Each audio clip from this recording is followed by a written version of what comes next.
Welcome to the Worthy Bitch podcast, the place where we discuss all things self-worth so we can stop living life as a victim and start living life on purpose.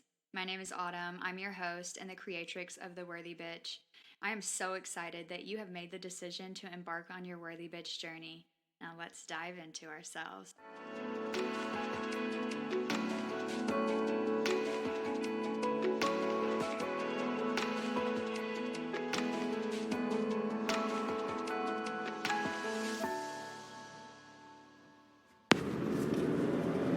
Okay. Serious question. Okay. I have a serious question for you. Why is it that as humans, we know what we need to do to solve our problems majority of the time, but we don't want to do it? Serious question. Why? Tell me why. Please, somebody tell me why this is a thing. So we have an issue and we need a solution. So we desperately do everything that we can to try and find the answers to the solution, and then we get the answers to the solution, and then what do we do with it?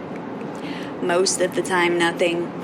Actually, you know what? It was a lot easier for me because it was a lot easier for me to stay in the searching for the solution, because when I'm constantly searching for a solution, I don't have to change anything.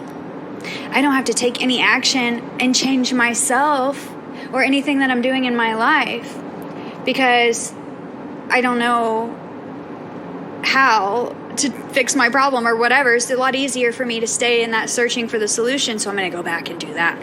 Oh, maybe this solution doesn't work. I don't like that one, even though it worked for all these people. I'm not even going to give it a try because I don't know for sure if it's going to work for me. I'm going to just go back to searching for another answer that I think I might like better, that requires less effort, work, change, action on my part. Why do we do it? Why do humans do that? I mean, it's seriously, I would venture to call it like an epidemic. People are so stuck on their hurt. It's my hurt. It's my pain. I'm so stuck on it. I want to talk about it all the time. I want to complain about it all the time. And I want everybody to feel bad for me and try to fix it for me. But I don't want to actually let go of it or change it or fix it or anything, because I'm going to continue to just feel bad with it. It's my identity now. It's mine. It's who I am. Is that the reason why? I mean, or why do we do this? Why do we decide, oh, I know the answers, but I'm not going to implement them? I really think it's just because we're so hooked on our own pain, our own situation. Who are we without that? We've had it for so long. It's defined us for so long. So who am I when I don't have that thing that I've been searching to heal my entire life? Who am I? The person that healed it? And then I might have to change something. And if I change something, I might get the result. And then if I get the result, then what will I do? Who will I be? Well, I will tell you. For me, I do this, okay?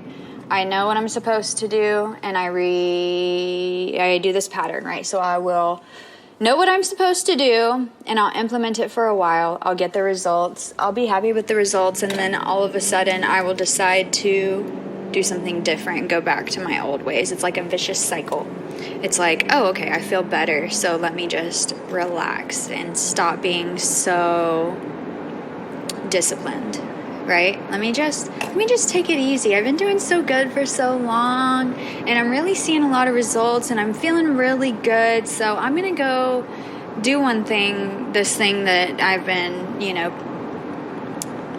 that's been a temptation for me, but I haven't been doing because I know that it's not serving me. I'm gonna go do it anyway because I'm doing really good right now, so it won't really affect me that bad. And then it just starts that cycle over again, and you get stuck in that pattern, and then you're right back to square one of being like, oh crap, now I got to implement these things again and start all over. It's way better to keep on going when you have the momentum. That's why it's easier to keep going with the pain and the searching for the answer instead of taking action, changing, and implementing the solutions. It's so much easier. In the short term, is it worth it? Absolutely not. In the long term, I mean, honestly, you're going to wake up tomorrow and you're going to be 20 years in the future. And today, the thing that you had to overcome, the thing that scared you shitless today will not be the thing that scares you shitless in 20 years if you overcome it today. And you will have you'll look back and be like, oh yeah, that thing? Oh, I forgot about that. I forgot I was scared of that. I forgot that was holding me back and controlling my life. And I was creating my whole identity around that? Kidding me. But if you never move past it, then you will wake up in 20 years and you will be right back there where you were doing the same thing. And you'll be like, man, this has been my life. This has been something that has controlled me for my life. Because I guarantee you, when you're on your deathbed, you will not be sitting there thinking like, thank God I never moved past this fear. Thank God I held on to this pain my whole life. I found all these solutions. All these people wanted to help me, but thank God that I never did that. Thank God I'm in this same spot that I've been since I was 25 or 16 or 40 or however old. Thank God that I've never, like, nobody says that. Everybody says that they wish they would have lived more life. They wish they would have done more things. They would have pushed themselves. They would have gone into the fear. They would have expanded. Everybody says that. People don't say that they wish they would have played small. So the next time you find yourself in this situation where you're like, oh my gosh, I just found the solution to this issue that I have been searching for years. Oh my gosh, I didn't even know this was possible. Ooh, I'm going to practice it. I'm not going to tell anyone. I'm going to practice it a little bit. You start to see results and then you start to backpedal. Or it's like, oh, too scary to even practice it at all, to even give yourself the opportunity to get those results. And so you're just kind of like, oh my gosh, hopefully nobody knows that I found that solution. I'll just forget about that and move on and continue on this path. No, you're going to hear yourself sitting on your deathbed when you're hopefully 150 years old or however old you want to be when you die, and you're going to say, whoa, I did a lot of things in my life that scared the shit out of me, but it was so worth it. I did a lot of crazy things in my life that I'm really proud of. I helped a lot of people. I expanded myself and others. I helped myself grow. I found solutions to issues. I implemented them. I made changes in myself. I helped others make changes in themselves for the better. Man, I really played my part in that world movie really great. Like, I'm so excited to go to heaven and tell everybody all about this role that I just played on earth, and how proud I am of everything that I did and the character that I was. And I mean, wow. See how much better that feels? That's your homework. Let go of the pain. Let go of the searching. When you know the solution, you know the solution, and you know it's going to work for you. You know what you need to do. You know what changes you need to make. All of the above. So your homework is to slowly start doing that, or dive right in. It depends on your personality. What do you like to do? Dive in? I'm listening to this book right now. I'm re-listening to it. It's called The Big Leap by Gay Hendricks. It's really great. You should listen to it. It talks about limiting beliefs and overcoming, like, blockages and things that hold us back, and like why we tend to start to expand and then we create something negative, whether it be a disaster or like an argument or a relationship problem or financial problem. We create these problems because we have these upper limit beliefs that are holding us into this space of what we believe we can have. Like, I believe I can only be so happy, or I believe I can only have so much money, or I believe my relationships can only last this long, or they can only be this good, or life can only be this smooth for me. Like, those are the things that you either believe consciously or subconsciously, but those are the things that are actually controlling our lives and our decisions. And we will actually create situations and manifest experiences to like sabotage ourselves, literally. I couldn't think of that word for a second, but we will literally sabotage ourselves, and it's a problem. It's something that a lot of people do. Like I said, I would venture to call it an epidemic. I mean, I think we're all a little sensitive to that word right now, but it's a problem, and we need to definitely learn how to break through this. You find your solution and you actually use it to make the change. You actually implement the information to make the change. Like, crazy town. So, no more staying in searching mode.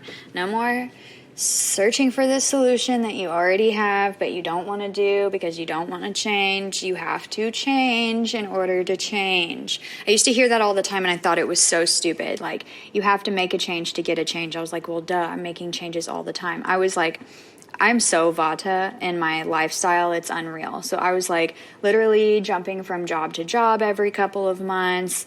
I've always been a serial relationship person, and so I was like, my relationships were exploding, and like, I don't know, it's just been, I caused a lot of problems for myself, and now I forgot where I was going with this. Okay.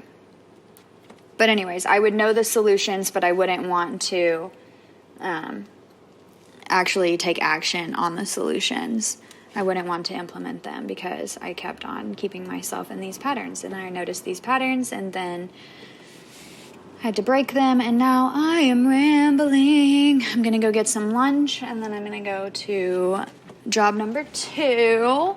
So if you don't know this about me, I have 3 jobs as of current. I work 2 to 3 to 4, depending on what the week's looking like. Always 2, pretty much. About 2 days a week with my mom cleaning houses. And then I work 1 day a week at the Crystal Shop in Fayetteville. And that's like my playtime. And then I have my business that I run. So, and there are a lot more things on the horizon. So I'm going to go to job number 2. I'm going to go have some playtime. I'm going to go talk to some people about some things that I'm interested in, they're interested in. I'm going to connect with some more tribe and share some stuff. And then I'm going to go home and do some more work on my own business. Okay, honey, because I work for me. I'm working to make myself rich. I ain't working to make nobody else rich. That is not what I came here to do. I came here to gain wealth and share wealth. Because I figured out that no matter how poor I am, I cannot help someone get out of their financial situation. Like, no matter how poor I am, I cannot help a poor person. The more I have, the more I can give. The more joy I have inside, the more, it doesn't matter how sick I am, I can't heal sick people. If I'm so depressed, I can't help depressed people, right? The only thing that's going to help is, like, the more joy I have, the more I can share. The more abundance and finances I have, the more I can share. The more of anything that I have, the more I can share. And I know that I will, because I'm a generous person. I always want to do nice things for people. I'm always looking to do gifts and you know, take people to nice things and places. And that's just part of my personality. So I know that it will be no different when I have the abundance to share. So that's what I'm here to do. I'm here to make wealth and share wealth and spread the wealth and teach and share everything with you and this beautiful planet. And I love you, and thank you for listening to my rambling, and I hope that you learned a lot. And next time you have an upper limit belief that you're hitting and you find yourself that you're making excuses trying to stay stuck in a problem that you know how to fix, stop it, okay? And let me know how you stop it. And like I said before, reach out, always reach out, and like, review, subscribe, follow, all of the above, and I love you so much. And if you loved this episode, don't forget to subscribe and rate and share with a friend who needs to hear it. Also, I would love if you could leave me a review on iTunes and take a screenshot and email it over to me at theworthybitch@gmail.com. That's theworthyb, period, TCH, at gmail.com. Link is in the show notes, and I will send you a free gift of my 30 affirmations for the doshas that will assist you in your practice to find balance. And as always, I thank you so much for taking this time today to show up for yourself and do the work. Keep living life on purpose, Ma.